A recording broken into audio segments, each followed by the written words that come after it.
moved at random, testing out my new Vantrue S1 dash cam, front and rear facing 1080p cameras, filming now at 60 frames per second. Yes.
Now that problem, it's the Democratic Party who has a serious adjustment disorder who cannot grasp the fact that Donald Trump is this president, and he's a damn good president, and he's probably going to get reelected. So get a handle on it, Democratic Camera. Hi, this is Dad Random, and I am going to go through the menus of the S1 camera by Vantrue. And the way I'm going to do this is I have an external battery, and I'm going to connect up the camera. First, I want to remove the plastic from the glass so we can get rid of some glare. There we go. We're going to power it up for the first time and install a memory card. There we go. There is the camera now as it's first fired up. There is the memory slot. Now we're probably we're going to basically just use an SD card that I have laying around. This camera does not come with an SD card, so you're going to have to provide yourself with one. I'm going to throw in this 32 gig SanDisk Ultra Plus. But first I'm going to do some memory setup. So we're going to choose with the OK button. Really there's just these navigation buttons, a memory button which serves I believe as a toggle, and then an OK. So we're going to hit OK for English. We're just going to let's put the date in there. Let's 2019. Hit OK. It's what is it? I don't know. Today's the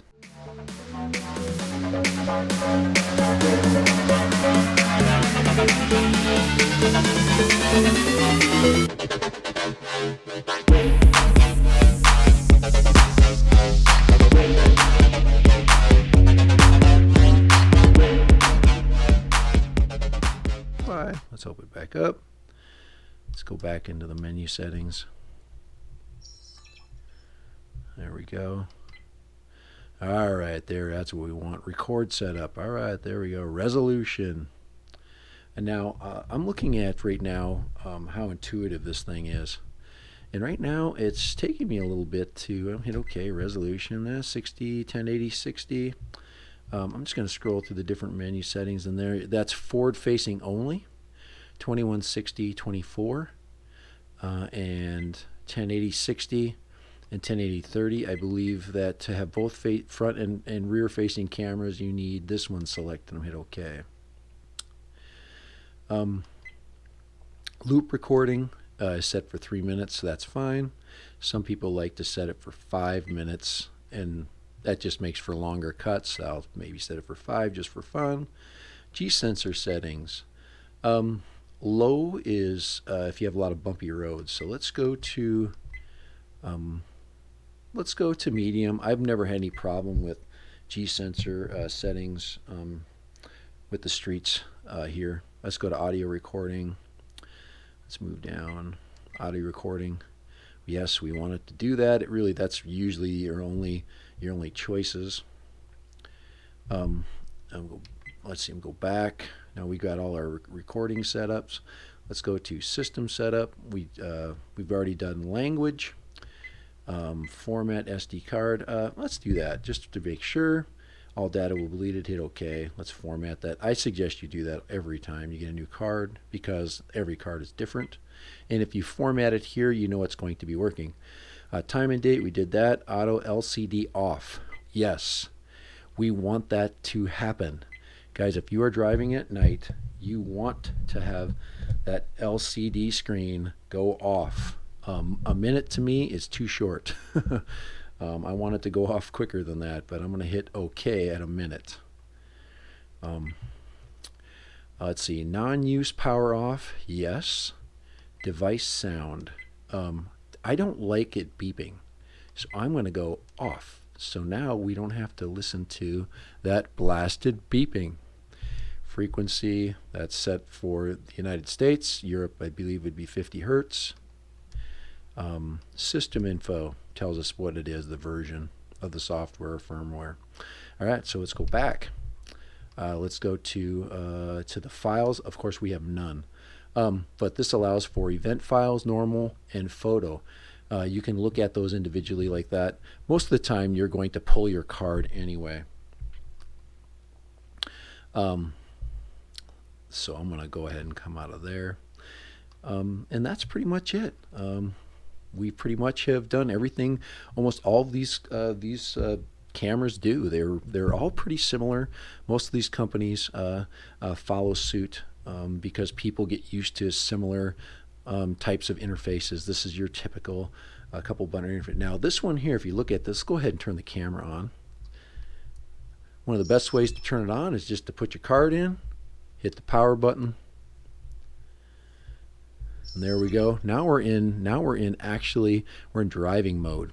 Okay, I suggest as we're setting it up, you leave that on, and then when you're done, take a soft cloth and then that's meant for lenses and clean that off. Now let's go ahead and toggle through. This is a picture-in-picture button, but it also brings up the menus. So I'm going to go ahead and do that. And that turns off and on. Looks like the right button. Many of the cameras are the same. This right-hand button here will toggle off and on. Let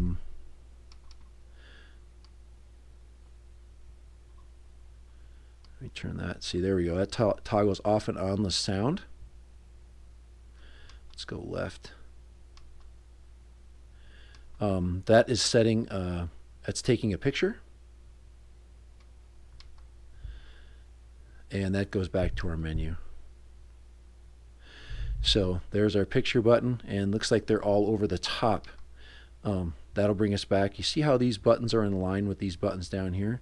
That is an event button. So we hit that if an event, and it locks the screen. Or it locks a recording area. Okay, let's go over here. So this is how you'll be looking at the camera as you're looking into it on your car. It'll be facing you this way, and this camera here will be facing down. I do like the fact that they have this big ring. We'll see if it moves though. It'd be interesting to see how easy this moves as the car vibrates. And there's your side buttons. That's your rear camera. Now, could you use this without the rear camera? Absolutely, you could. And no buttons on this side, and then this is where you'll lock in your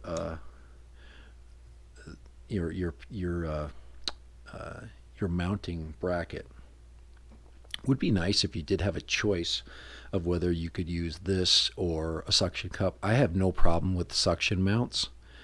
There we go. There it went dark, auto darken. So there it is. There's a menu. Look at the menus of the Vantrue S1 on dash. Remember, two-piece camera. Now, one of the things a lot of people do not know is that you could mount this and turn this into an internal camera, which is what I'm going to do. I'm going to mount this on my windshield, and I'm going to mount this somewhere else to get another perspective of the inside of my car. But for Dad Random, yes, there we go. There is your menus and settings of the Vantrue on-dash S1 camera. So if you have any other questions, please leave a comment. And of course, let me know anything what else that you would like to see. If there's anything about this camera that you'd like to be demoed, just let me know. Thank you. And for Dad Random, yes, the Vantrue Dashcam S1.